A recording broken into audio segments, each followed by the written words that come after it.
हाँ, यहाँ तक हमने पढ़ लिया था थोड़ा, अब हम इसको कंप्लीट कर लेते हैं। ठीक है, ज्यादा कुछ है नहीं बच्चे इसमें। अब मॉलिक्यूलर डायग्नोसिस इतना सबको क्लियर हो गया था ना, इतना सबको क्लियर हो गया था। जीन थेरेपी क्लियर हो गई थी सबको। जीन थेरेपी में क्या था, first clinical gene therapy was given in 1990 में दिया गया था। किसको दिया गया था? 4 ईयर ओल्ड गर्ल को दिया गया था विथ एडिनोसाइन डीएमिनेज डेफिशिएंसी।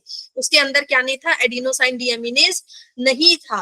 तो उसकी वजह से क्या हो रहा था, उसको स्किड डिजीज हो गया था। कौन सा बीमारी हो गई थी उसको?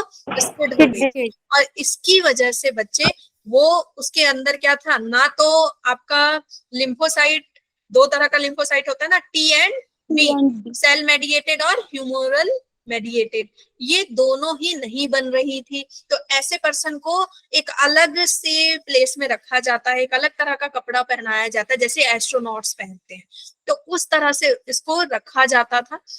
तो ऐसे पर्सन कैसे जिंदा रहेगा? तो दो तरीका पहले मतलब इनिशिएट किया गया था, या तो बोन मैरो ट्रांसप्लांटेशन या फिर enzyme replacement theory. Bone marrow transplantation में दिक्कत ये है कि भाई कौन डोनेट करेगा? आपके बॉडी को वो एडजस्टेबल भी तो होना चाहिए ना, आपका बॉडी एक्सेप्ट भी तो करे उसको। इसके बाद है एंजाइम रिप्लेसमेंट थ्योरी। अब इसमें बार बार हर थोड़े दिन बाद जाना पड़ेगा डॉक्टर के पास, वो क्या करेगा, उस एंजाइम को बार बार डालेगा। ठीक है, इसके बाद क्या था आपका? जीन थेरेपी आया। तो जीन थेरेपी कब अच्छा होता है, यहाँ से क्वेश्चन आता है, जीन थेरेपी किस समय सुटेबल होता है बच्चे? कंप्लीटली क्यूरेटिव कब होगा जीन थेरेपी? जब एम्ब्रायो स्टेज में दिया जाए। ठीक है, एम्ब्रियो स्टेज में जब दिया जाएगा तब ये कंप्लीटली क्यूरेटिव है। बाद में जब देंगे तो क्या है कि आपके वो उस तरह के प्रोटीन तो बन जाएंगे, फिर वो डेड होते हैं ना, हमारे सेल डेड होते हैं कि नहीं? जो WBC है वो भी तो डेड होते हैं ना, लिम्फोसाइट है वो भी डेड होंगे, तो डेड हो जाएंगे तो फिर से डालना पड़ेगा। लेकिन जब एम्ब्रायोलॉजिकल स्टेज में डाल दिया जाएगा तो उस एक एक सेल में वो आ जाएगा। ठीक है, तो इतना हमने पढ़ा था। तो क्या करते हैं इसमें, जीन थेरेपी में क्या करते हैं बच्चे? क्या करते हैं, किसी एक अच्छे इंसान का एडीए निकाल लिया, उसको किस में डाल देते हैं? उसको किस में डाल देते हैं? रेट्रोवायरस में डाल देते हैं। और रेट्रोवायरस में डाल करके उसको किस में डाल देते हैं? उस इंसान के किस में डाल देते हैं? किस में डालेंगे? बॉडी लिम्फोसाइट्स में। ठीक है, बॉडी में भी किस सेल में? लिम्फोसाइट सेल में डाल देते हैं। ठीक है, मॉलिक्यूलर डायग्नोसिस। मॉलिक्यूलर डायग्नोसिस क्या है बच्चे? देखो, कभी भी जब तबीयत खराब होती है तो हम ब्लड टेस्ट कराते हैं, ब्लड टेस्ट वगैरह कराते हैं। तो ब्लड टेस्ट का रिपोर्ट जब आएगा, और ब्लड टेस्ट में हमेशा हर चीजें नहीं पकड़ाती है। जैसे कोविड के टाइम में ही RT-PCR टेस्ट को हम बिल्कुल क्या मानते थे कि भाई ये एक्यूरेट टेस्ट है, इसके अलावा कोई भी टेस्ट का कुछ भी रिपोर्ट नेगेटिव आता था ना, लेकिन RT-PCR में पता चलता था कि उसमें पॉजिटिव आया, होता था कि नहीं? क्योंकि ये बिल्कुल एक एक, अगर एक भी माइक्रो ऑर्गेनिज्म बॉडी में गया है तो उसको भी डिटेक्ट कर लेता है।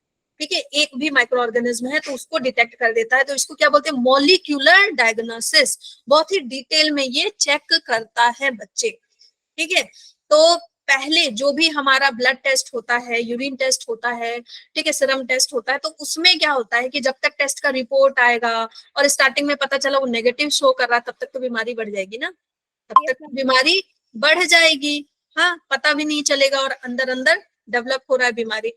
सो इसलिए मॉलिक्यूलर डायग्नोसिस किया जाता है। मॉलिक्यूलर डायग्नोसिस में क्या है आपका? Recombinant DNA technology, polymerase chain reaction है, एंजाइम लिंक्ड इम्यूनोसॉर्बेंट ऐसे इसका फुल फॉर्म आता है बच्चे, इसका फुल फॉर्म आता है। और आपसे पूछेगा कि मॉलिक्यूलर डायग्नोसिस में कौन कौन सा आता है, तो ये तीनों नाम आपको लिखने हैं।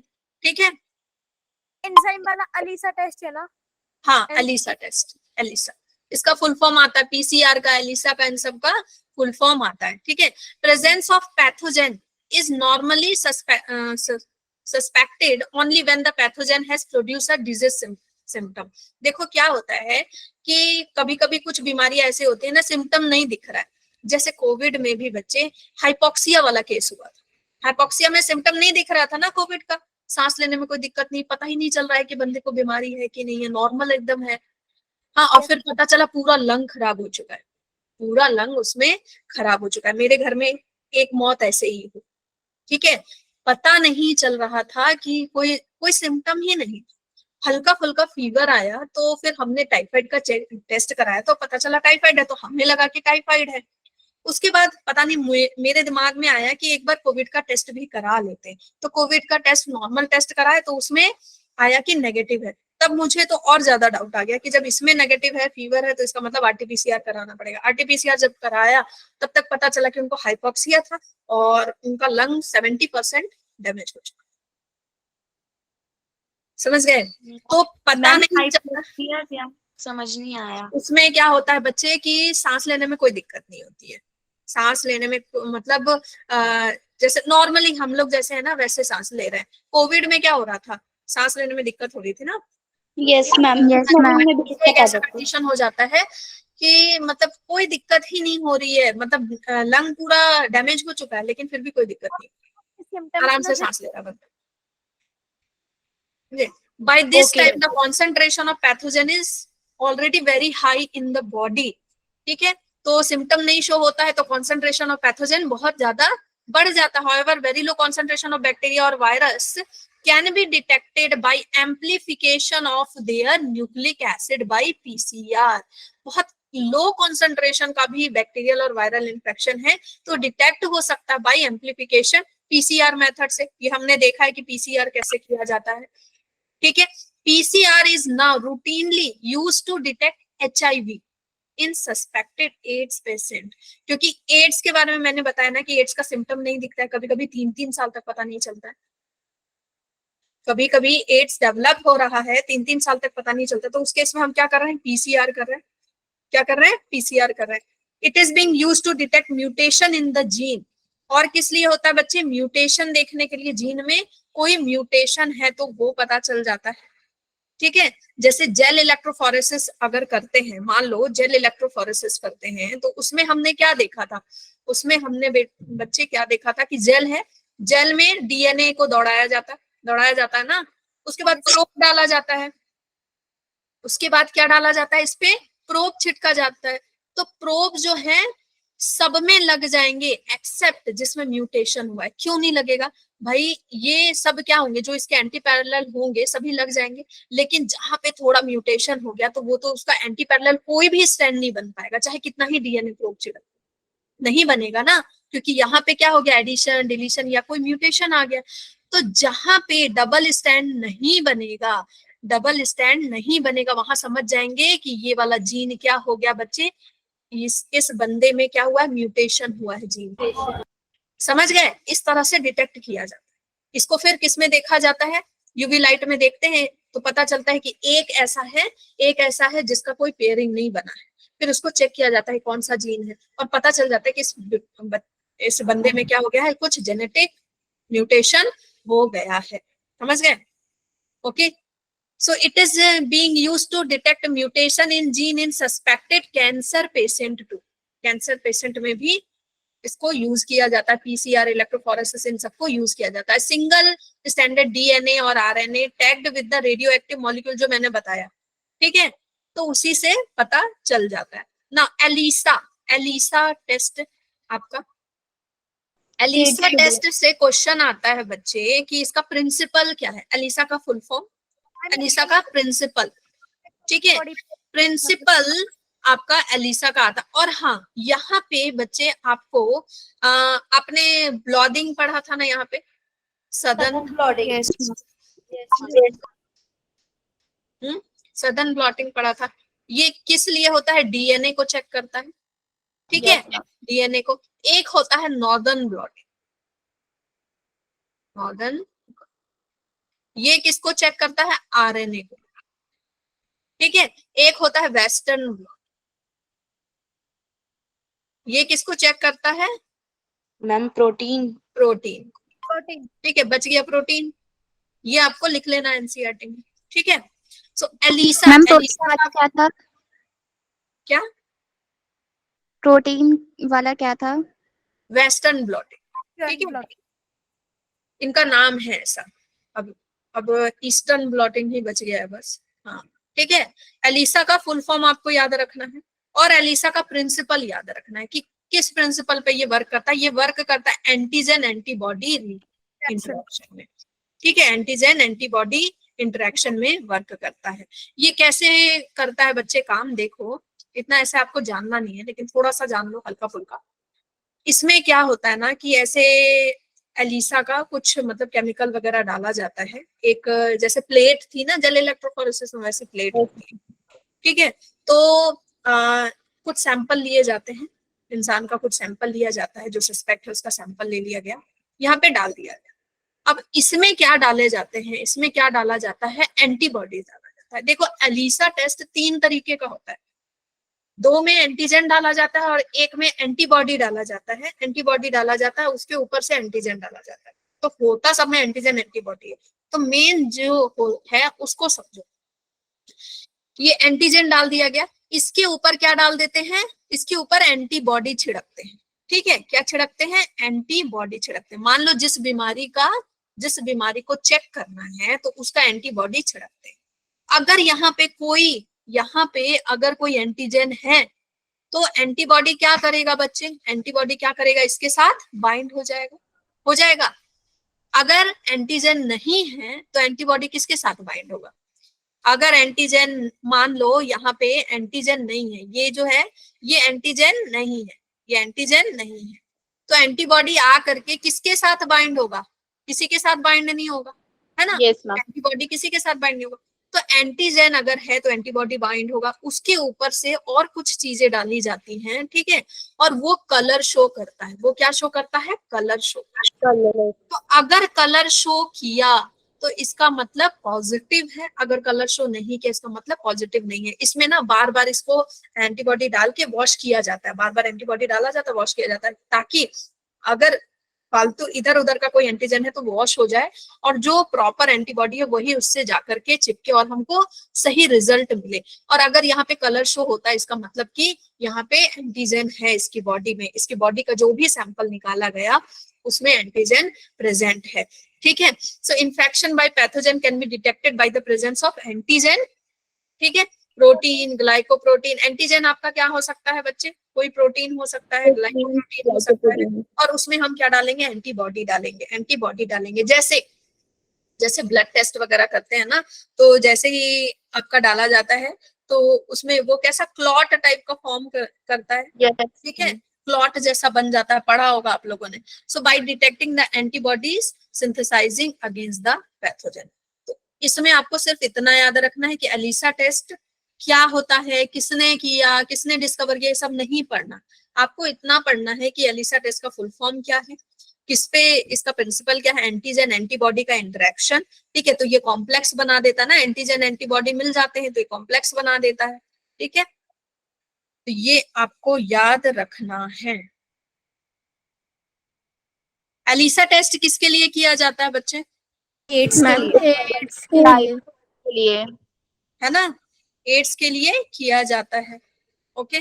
तो आपको एक चीज ढूंढ के रखना है कि एड्स के लिए कौन कौन से टेस्ट होते हैं, कौन कौन से, सिर्फ एलिसा नहीं होता, और भी टेस्ट होते हैं, कौन कौन से टेस्ट होते हैं वो सभी आपको ढूंढ के रखना है। मैम सिर्फ एड्स ही होता है और कोई टेस्ट नहीं होता, नहीं, एड्स का आता है क्वेश्चन, ठीक है। तो एड्स के लिए कौन कौन सा टेस्ट होता है वो आपको ढूंढ के रखना है, ठीक। फिर है ट्रांसजेनिक एनिमल, क्या है हमारा, ट्रांसजेनिक एनिमल। ट्रांसजेनिक एनिमल कौन होंगे बच्चे, कौन होंगे, जिसमें कुछ फॉरेन जीन हमने डाला है, कुछ भी एक्स्ट्रा फॉरेन जीन डाला है तो वो बदल गया, अब ट्रांसजेनिक हो गया, नया टाइप का बन गया, ठीक है। हमने डाला होगा जो, या उसमें पहले से होगा। नहीं ma'am, transfer of gene in an animal, उसमें हम डालते हैं और बनाते हैं बच्चे, ट्रांसजेनिक एनिमल बनाते हैं, ट्रांसजेनिक जिसके जीन में कुछ ऐड किया हो, डालते हैं। मैंने आपको बताया था ना, रैट सबसे पहले बना, रैबिट, पिग्स, सीप, काउ, फिश बताया था ना, फिश का एनलार्ज साइज कर दिया था। फिर रैट्स में डाला था, उसका साइज बड़ा कर दिया था। फिर उसमें डाला था कैंसर की स्टडी के लिए, है ना। फिर पिग्स में डाला था, पिग्स में उसका मटन के लिए, हाँ, ताकि उसका जो भी मटन है वो ज्यादा फैटी ना हो और अच्छा हो। शीप में क्यों डाला था, मिल्क प्रोडक्शन ज्यादा हो। शीप में डाला था, याद करो, भूली बिसरी यादें याद करो जल्दी से, एक बीमारी के लिए डाला था बच्चे, मैम कैंसर हो जाता है ना, इससे उससे बचाने के लिए। हीमोफिलिक, याद आया, उसका जीन डाला था, और उसके मिल्क में जो हीमोफिलिक वाला, याद आया। यस मैम, क्लॉटिंग जो मिल्क में बन तो जाती है, भूल जाते हो नहीं, Hemophil. Although over 95% of all existing transgenic animals are mice. ठीक है, सबसे ज्यादा. Now, अब आगे देखो. Let us try and explore some of the common reason. क्या है, why are these animals are being produced? क्यों प्रोड्यूस किया जाता है भाई? क्या बेनिफिट क्या है इनका, क्यों हम प्रोड्यूस कर रहे हैं?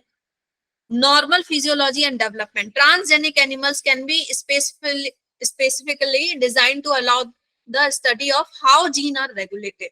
इसके लिए स्टडी करने के लिए कैंसर सेल की स्टडी जैसे हमने की कि वो कैसे बढ़ता है, किस तरह से वो डिवाइड होता है, ये सब पढ़ने के लिए. ठीक है, नॉर्मल फिजियोलॉजी ये सब कुछ देखने के लिए. ठीक है, स्टडी ऑफ कॉम्प्लेक्स फैक्टर. होने को बोल रहे हैं काफी देर से. कौन? बच्चे ऐड होने को बोल रहे हैं, एडमिट भी करा आपने. नहीं भाई, ये तो ऑटो एडमिट है. मैम क्या ऑटो एडमिट है बच्चे. बोल रहे हैं कि क्लास ज्वाइन नहीं हो रही. अब भी नहीं हुई ma'am. Auto yes admit. Ma'am, कुछ तो प्रॉब्लम है. मेरा भी अभी लीव कर दिया था अपने आप ही. ये तो ऑटो एडमिट है मेरा. मैम ये 3-4 बच्चों का नहीं हो रहा, 2-3 ज्वाइन नहीं हो पा मैम मेरा भी मतलब मैं 20 पे मैं ट्राई करी थी, 20 से मेरा अभी जाके हुआ है ज्वाइन. क्लास में हो ही नहीं रहा ज्वाइन. जो लेट करेंगे तो फिर यही होता है. ऐसे नीट के गेट में जब Yes, लेट ma'am. पहुंचोगे ना तो ऐसे ही होगा. जो पहले आए उनको क्यों नहीं दिक्कत हो रही है? मैम लेट ये आओगे होता है, जब लेट ज्वाइन करते तो ज्वाइन नहीं होता है वो हाँ, रिकॉर्डिंग. तो लेट आओगे तो ऐसे ही होगा ना. लेट Yes, आओगे तो ma'am. कुछ तो सफर Late करोगे नहीं ना, होता कुछ तो जो. सफर करोगे. मैम गूगल मीट ने तो पहले ही कह रखा है, जल्दी आओ पाओ. हाँ, जल्दी आओ और पाओ. लेट आओगे तो ये सब तो होगा बट बच्चे. मैम अभी तो 50 हुए भी नहीं है. नहीं, लेट है, ये तो लेट है ना. क्लास का टाइम क्या है? 7 बजे से. आधा घंटा हो गया. मैं 15 मिनट पहले बैठ जाती हूँ. तो आप लोग को तो आना चाहिए ना जल्दी सबको. मैम आज हम 10 मिनट. फिर क्या पढ़ रहे थे? तो ये नॉर्मल स्टडी के लिए हम इसका यूज करते हैं. ठीक है, हम जानने के लिए कि जीन कैसे वर्क कर रहा है, एक जीन का क्या फंक्शन है, फिजियोलॉजी क्या है, उसका डेवलपमेंट कैसे है, किस तरह का प्रोटीन बना रहा है, ये सब के लिए. स्टडी ऑफ डिजीज स्टडी करने के लिए हम पढ़ते हैं, हम इनका यूज करते हैं. There are specially made to serve as model for human disease so that the investigation of new treatment of disease. भाई कोई भी जैसे वैक्सीन आता है तो सबसे पहले हम किस पे अप्लाई करते हैं? माइस पे, मंकीज पे, है ना. इंसानों पे तो ये क्या बनते हैं? यही बकरे बनते हैं, है ना. इन्हीं को हम यूज करते हैं. Today transgenic model exist for many human disease, cancer, cystic fibrosis, इन सब डिजीज के लिए हम इनको यूज करते हैं. बायोलॉजिकल प्रोडक्ट, हमको इससे क्या मिलता है बच्चे? बायोलॉजिकल प्रोडक्ट मिलता है. बायोलॉजिकल प्रोडक्ट से क्वेश्चन आता है आपका. Medicine required to treat certain human disease can contain biological product but such products are often expensive to make.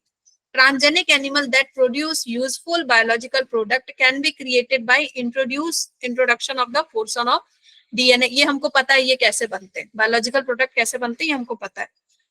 Which codes for particular product such as, ये बच्चे ये आपको आता है ये क्वेश्चन. ह्यूमन प्रोटीन, एक क्वेश्चन आता है which human protein is used to treat emphysema. ये आपका छुपा हुआ क्वेश्चन है. ठीक है, अल्फा 1 है ना जो सिगरेट स्मोकिंग से हो जाता है. अल्फा 1 एंटी ट्रिप्सिन, ये आपको याद रखना है. वेरी वेरी इंपॉर्टेंट, ये क्वेश्चन आया हुआ है. Similar attempts are being made for treatment of phenylketonuria and cystic fibrosis के लिए भी यूज किया गया. ये वाला बहुत इंपॉर्टेंट लाइन है, यहाँ से घुमा फिरा के क्वेश्चन आता है. देखो 1997 में पहला ट्रांसजेनिक काउ बना जिसका नाम क्या था? रोजी. क्या नाम था? रोजी. क्या खास बात थी भाई इसमें? Produce human protein enriched milk. कैसा मिल्क दे रही थी? Human protein enriched milk. ठीक है, ह्यूमन के प्रोटीन. हाँ, 2.4 ग्राम पर लीटर.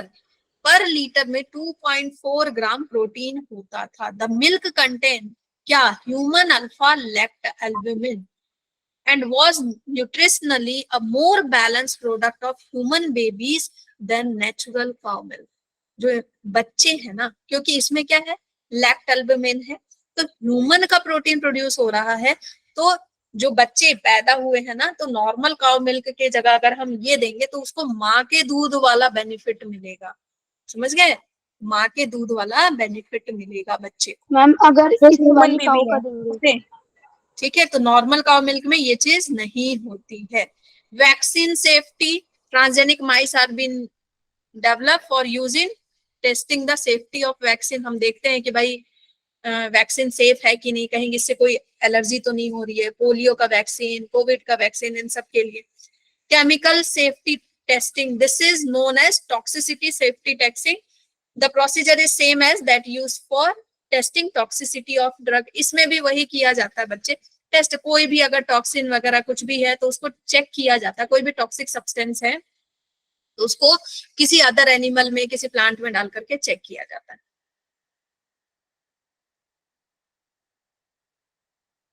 तो मैम ये सब हम एनिमल्स वगैरह पे करते हैं ना फिर test? हाँ हाँ, एनिमल्स पे करते हैं बच्चे। ठीक है, इंसान है ना, इंसान है तो भाई इंसान सबसे कॉम्प्लेक्स ऑर्गेनिज्म है। तो जो सबसे कॉम्प्लेक्स बन पाता है, जो सबसे आगे बढ़ पाता है, तो ऑब्वियसली वो अपने से नीचे वाले का शोषण तो करेगा ही करेगा, क्योंकि हम Yes. बहुत कॉम्प्लेक्स है ना। हमने बहुत मेहनत करके हम यहाँ तक पहुंचे। हम थोड़ी मतलब खा के कहीं से थोड़ा मोड़ा मांग लिया और फिर सो गए, ऐसा तो नहीं होता। हाँ, कि एनिमल्स की तरह बिल्कुल पड़े हुए हैं, हाँ, गई भैंस पानी, वो वाला हाथ तो है नहीं। बहुत मेहनत करके इंसान बने हैं, तो भाई जो लोअर ऑर्गेनिज्म है उनको थोड़ा कष्ट तो होगा। समझ गए? हम एनिमल्स बुक नहीं पढ़ते, हम यही पढ़ते जीवन का सच है बच्चे, यही जीवन का सच है। Ethical issue, ethical issue, the manipulation of living organism by human race can not go on any further. अब क्या है, इंसान क्या कर रहा है, सभी एनिमल्स पे टेस्ट किए जा रहे हैं विदाउट रेगुलेशन। सम एथिकल स्टैंडर्ड बनाया जाता है, ठीक है, कुछ एथिकल स्टैंडर्ड बनाया जाता है कि भाई थोड़े तो इंसान रहो, थोड़ी तो इंसानियत रखो, ठीक है, इंसान हो, थोड़ी सी इंसानियत रखो, बिल्कुल हैवान नहीं बन जाओ। Are required to evaluate the morality की बात कर रहे हैं यहाँ पे, going beyond the morality of such issue. अब देखो क्या है ये, क्यों एथिकल इशू क्यों पढ़ा रहा है आपको एनसीईआरटी? ये सब पढ़ के अब आपको लगेगा हम भी करेंगे, हम भी माइस पकड़ लेंगे, उसको काट वाट के देखेंगे, है ना। तो बच्चे थोड़ा एथिकल इशू, अब तो स्कूल वगैरह में डाइसेक्शन बंद हो गया ना, फ्रॉग का डाइसेक्शन पहले वगैरह, डाइसेक्शन होता था फ्रॉग का। Ethical issue, ethical issue. Going beyond the morality of such issue, the biological significance of such things is also important. अब देखो क्या है, genetic modification of organism can have unpredictable result when such organisms are introduced into the ecosystem. कोई अच्छी बात नहीं है, कोई important बात नहीं। यहाँ ये बहुत important है, इसका फुल फॉर्म आता है, इसका फुल फॉर्म आता है, यहाँ अप्रूवल लिखा है, इसके जगह अप्रेजल दे देगा, ठीक है। Yes, ma'am. तो बस कंफ्यूज हो जाओगे, ये दोनों तो पता है, उधर का भी पता है। अब अप्रूवल आपका अप्रूवल और क्या अप्रेजल एक जैसा लगेगा, तो क्या याद रखना है, एनसीईआरटी में क्या लिखा है, अप्रूवल। गूगल पे सर्च करोगे तो कहीं कहीं क्या लिखा होगा, अप्रेजल। समझ गए? तो आपको इस बात का ध्यान रखना है। The Indian government has set up organization such as GEAC, genetic engineering approval committee. भाई यहाँ से क्या करना है, अप्रूवल लेना है कि हम करें या ना करें, which will make decision regarding the validity of GM research. ये रिसर्च करने के लिए क्या देगा कि भाई हाँ आप कर सकते हो या नहीं कर सकते हो। नहीं तो क्या होगा कि सब बैठे बिठाए क्या करेंगे, बैक्टीरिया का यूज करेंगे, वायरस का यूज करेंगे, और बायोवार होगा। Yes, बायोवार ma'am. होगा ना, और परमिशन लेने के लिए। मैम बायोवार जीएम ऐसा क्या होता है? है क्या? मैम जीएम हाँ, वही मैं सोचूं कि अभी कोई Genetically बच्चा modified. पूछा क्यों नहीं। Ma'am, बेटा, genetically modified. गलत क्वेश्चन कर दिए, गलत क्वेश्चन कर दिए। ये पूरा चैप्टर खत्म होने वाला, GM नहीं पता है। Ma'am, genetically modified researches. GM starting में ही मैं बताई हूँ आप लोगों को, GM क्या होता है, मैम GMO क्या होता है, यस मैम। Ma'am, याद genetically रखना है, modified पढ़ के organisms. भूल नहीं जाना है, पढ़ के भूल नहीं जाना है। GM GMO सब मैंने बताया हुआ है, ठीक है। GM यहाँ जनरल मैनेजर नहीं है, जेनेटिकली मॉडिफाइड है। फिर आपका GMO क्या है, जेनेटिकली मॉडिफाइड ऑर्गेनिज्म है। Yes ma'am. मैं बस वेट ही कर रही थी कोई पूछे मेरे से। मुझे पता था कोई ना कोई तो पूछेगा। मैम कोई मैं जीएम रिसर्च हो जाए उसके उसके मतलब कहते हैं उससे परमिशन नहीं लेगा और फिर भी एक्सपेरिमेंट करेगा तो क्या हाँ होगा? तो भाई जेल हो जाएगी, जेल हो लीगल जाएगी। सारा जो भी साइंटिस्ट होगा ना उसका सब लाइसेंस वाइसेंस ले लिया जाएगा, मैम फिर ये तो अच्छी हो बात है ना, जाएगी। वो फिर तो अच्छी है वरना मतलब ये वो कर रहा था वो अनलिमिटेड यूज सक्सेसफुल हो करना। गया उसमें। क्या हो गया? मैम वो जो कर रहा है रिसर्च वो उसका सक्सेसफुल हो गया उसके बाद भी।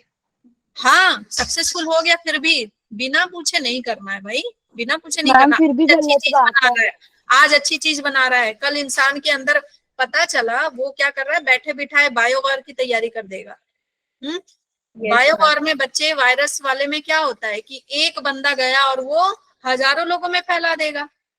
Yes ma'am. भाई ऐसा नहीं करना है ना, ऐसा मैम मैंने ना आज ही देखा था कि मतलब एक ने रिसर्च किया था, उसने कैंसर का दवाई बना लिया, लेकिन वो कैंसर का दवाई जो था ना वो उसको एंगर इश्यूज कर रहा था, मतलब बहुत ज्यादा ही। उसने ले करके अप्रूवल ले करके बनाया होगा। Okay okay okay. हाँ यहाँ से क्वेश्चन आता है आपका, rice is an important food grain the presence of which goes back thousand of year. ये नहीं आएगा, क्या आएगा यहाँ से, देयर आर एन एस्टिमेट, ठीक है, there are an estimate 2 lakh varieties of rice in India alone. The diversity of rice in India one of the richest in the world. ये इंपॉर्टेंट लाइन है। फिर है बासमती राइस, बासमती राइस का जो है aroma flavour बहुत यूनिक होता है ना, और इसकी वैरायटी कितनी है, 27 वैरायटीज है। तो आप लोग को ना इस तरह का लाइन पढ़ के लगता है बेकार लाइन दिया हुआ है, ये सबसे थोड़ी क्वेश्चन आएगा, ये सबसे मैम आते क्वेश्चन, हैं। ये सबसे जो डाटा अगर दिया है बच्चे की, डाटा लिखा है, कितनी स्टेटमेंट मेहनत बेस्ड होगी ना? क्वेश्चन आ जाते हैं। इस डाटा को लिखने में कितनी मेहनत ढूंढा होगा उसने। भाई यस यहाँ मैम। से तो क्वेश्चन बनता है ना आपका। रिप्रोडक्टिव हेल्थ में बहुत सारे डेटा दिए हुए हैं और वो डेटा से क्वेश्चन आते हैं, समझ गए? तो वैसे ही यहाँ पे बहुत सारे डेटा हैं, इन डेटा से क्वेश्चन आते हैं, ठीक है। In 1997, an American company got patent right on basmati rice through the US Patent and Trademark Office. ये इम्पोर्टेंट नहीं है, बस इतना इतना इतना याद करो, ठीक है। इसके बाद ये सब नहीं, इससे नहीं। बायोपायरेसी क्या होता है, कई बार ये क्वेश्चन आया, बायोपायरेसी क्या होता है आपका 12th में भी आ सकता है, व्हाट इज बायोपायरेसी। बायोपायरेसी क्या है, is the term used to refer the use of bio resources by multinational companies and other organization without proper authorization. Piracy का मतलब समझते हो ना कि किसी का आपने मतलब अप्रूवल लिया नहीं, हाँ अप्रूवल लिया नहीं और बस आप वो काम कर रहे हो। तो कोई भी मल्टीनेशनल कंपनी है, कोई भी अदर ऑर्गेनाइजेशन है, ऑथराइजेशन लिया नहीं है कंट्री से, पीपल से नहीं पूछा है, और वो क्या कर रहे हैं, इस तरह का काम कर रहे हैं, ठीक है। मैम इथिकल इश्यूज की तरह ही ना, जैसे कि हम बिना पूछे कर रहे हैं। एथिकल इश्यू उसको नहीं मान रहे ना, तो फिर वो क्या हो जाता है, पायरेसी हो जाती है, पायरेसी हो जाती है। तो ये एक इलीगल टर्म है मैम, मतलब हाँ इलीगल। ये वाला लाइन आप याद पढ़ सकते हो लास्ट में, कुछ नहीं, इंडियन पार्लियामेंट ने मतलब बिल दिया था कि भाई पूछ के ही ये सब काम करता है, पूछ के ही ये सब काम करता है। चलो ये आपका खत्म हो जाता है ये चैप्टर, ठीक है। देखो एनसीईआरटी में कितने अच्छे अच्छे क्वेश्चन दिए हुए, तो ये सब क्वेश्चन बच्चे किया करो, एनसीईआरटी के क्वेश्चन, समझ गए? देखो ये तो डायरेक्ट आने वाले क्वेश्चन है, हाँ आने वाले क्वेश्चन है ये आपका। चलो ठीक है, ओके। Yes ma'am. कुछ क्वेश्चन मैम अब हमारा तो सेफ्टी चैप्टर रह गया है टर्म 1 में से, माइक्रोब्स वाला। पता है मुझे। चलो कुछ क्वेश्चन कर लें। Yes ma'am. चलो ठीक है ठीक है ठीक है ठीक है।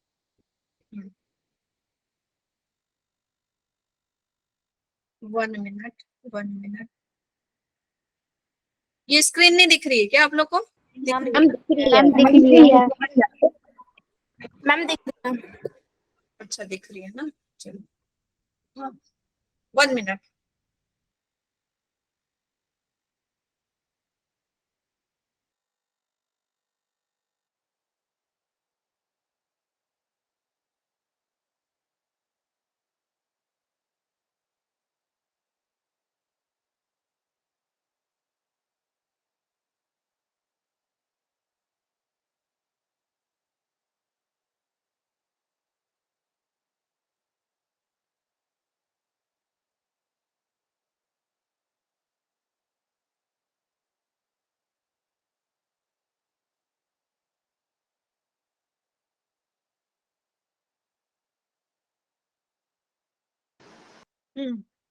इतने देर में आंसर ढूंढ लिया ना? नो मैम, क्वेश्चन सारे पढ़ लिए। हाँ, BT cotton variety that was developed by the introduction of toxin gene Bacillus thuringiensis is resistant to Insect pests. Option A, insect pests. insect pests. insect pest. What trigger activation of protoxin to active toxin Bacillus thuringiensis? बताओ, ये तो बोला था, आता है ये question. Alkaline pH of the gut. Alkaline pH of Alkaline pH Of gut. which of the following is true for golden rice? Ma'am, it is vitamin enriched with a gene from daffodil. Ma'am, it is vitamin A. Option B. हाँ, Option B. Saima अब आप बोलोगे नहीं, अब answer करोगे सभी, ठीक है? आंसर करोगे, मैं देखूं तो, बाकी मतलब फिर तुम्हारे आंसर सुन करके सभी वो आंसर कर दे रहे हैं, ठीक है?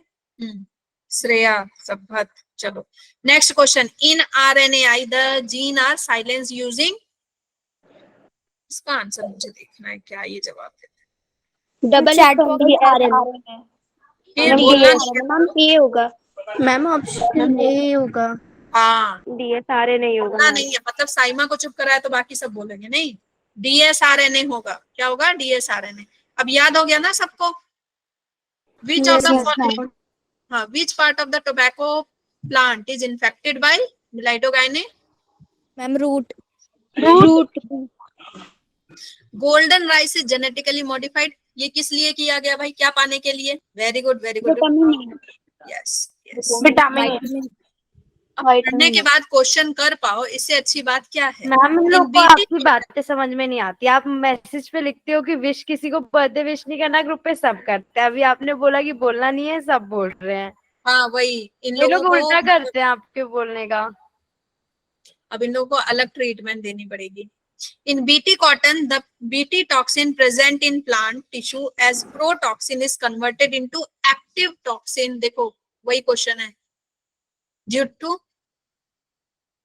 डी है ना? अल्कलाइन पीएच है इंसेक्ट का। किसने बोला डी? हाँ, बाकी सब सही जवाब दे रहे हैं, सही करो। इंसेक्ट के गट में कैसा है? अल्कलाइन पीएच है। द क्रॉप इंजीनियर फॉर, अरे ये कैसा है? Glyphosate are resistant tolerant to, ये आपका तो है नहीं। ये तो है नहीं। ये नहीं है चैप्टर में। मैम मे बी इंसेक्ट्स होगा।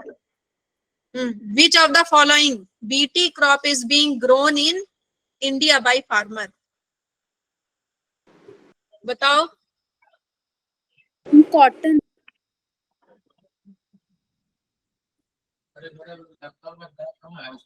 हाँ कॉटन, और क्या? बीटी क्रॉप क्या है बच्चे? कॉटन है ना?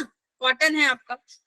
RNA इंटरफेरेंस इन्वॉल्व्स, किसको साइलेंस करते हैं हम? वेरी गुड, वेरी गुड, ठीक है, mRNA को साइलेंट कर देते हैं। Consumption of which of the following food can prevent the kind of blindness? Vitamin A, vitamin A की डेफिशिएंसी से, हाँ गोल्डन राइस, ठीक है, उसके लिए क्या था? Golden rice. Golden rice. Tobacco plant resistant to nematode have been developed by the introduction of DNA that produce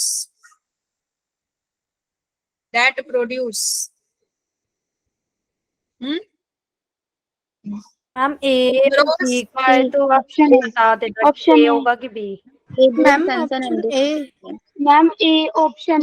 ये होगा भाई, वो सेंस आ रहे हैं ना बच्चे इसमें अरे मैम मैंने जल्दी में पी कर दिया। हाँ, the process of मैम ये सारा एक ही टॉपिक से है क्या? the process of RNAi has been used in development of plant resistant to, किससे रेजिस्टेंट करना? यस वेरी गुड, नेमाटोड से रेजिस्टेंट, नेमाटोड से resistant. Bacillus thuringiensis forms protein crystal which contain insecticidal protein. This protein is, क्या करता है ये protein अंदर जाके बॉडी में? ये सबको पता है ना, दर्दनाक मौत। मौत कैसे होती है? मौत, वेरी गुड सैली, और बताओ। अच्छा, this protein is activated by acid pH. A होना चाहिए। ये बोल रहे हैं ये बच्चे, ये प्रोटीन करता क्या है भाई? क्या करता है प्रोटीन? ये एपिथेलियल सेल से, बताया था ना, एपिथेलियल सेल से उसके मिड गट से चिपक जाता है, फिर स्वेलिंग आ जाती है, लाइसिस हो जाती है, उसको पैरालिसिस हो जाता है, हाँ, मर जाता है तड़प तड़प के। उसमें परफोरेशन हो जाती है उसके हाँ, गट में। परफोरेशन। एसिड पीएच तो कभी सही होगा ही नहीं बैसिलस thuringiensis में। उसके लिए क्या चाहिए? एल्कालाइन ना। Alkaline pH. पढ़ते नहीं हो ठीक से। एक जिसने आंसर दे दिया बस उसके पीछे पीछे, मेहनत तो करना ही नहीं है, पढ़ना ही नहीं है।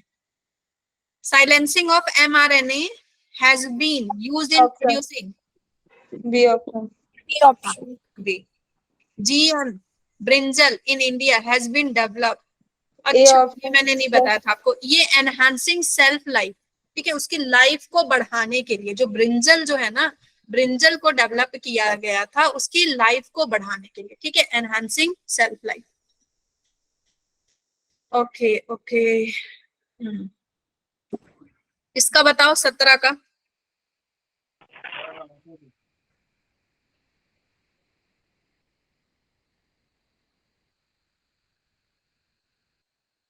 सी बोल रहे हो?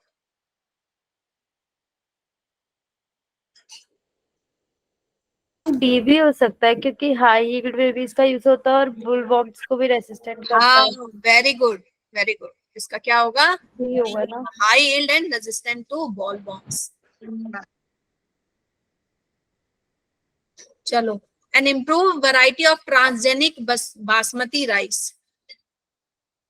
इसमें क्या है? बासमती राइस में क्या है? क्या होगा ma'am basmati gives high and is rich in vitamin. Ma'am give it high yield and rich in vitamin देखो, ए। राइस की जहां भी बात होगी, कहीं भी राइस वाला होगा तो विटामिन ए होगा, ठीक है, विटामिन ए होगा और हाई यील्ड होगा। विटामिन ए तो लिखा ही होगा इसमें। What is true about BT toxin?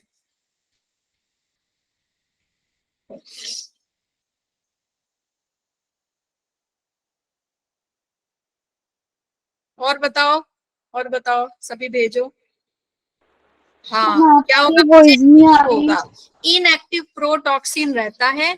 ये किसमें कन्वर्ट होता है बच्चे? एक्टिव। किसमें जाकर के? इंसेक्ट के गट में, due to alkaline pH. Due to alkaline insect pH. चलो ठीक है। कितने क्वेश्चन कर लिए आप लोगों ने? बहुत कर लिए, ठीक है।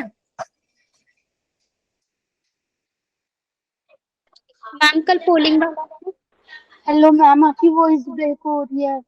मैम कल पोलिंग टेस्ट है। नहीं, मैं आपका रिवीजन करवा दूंगी, ठीक है। मैम अभी आप रिप्रोड्यूसिंग वाले चैप्टर हाँ, नहीं बनाए।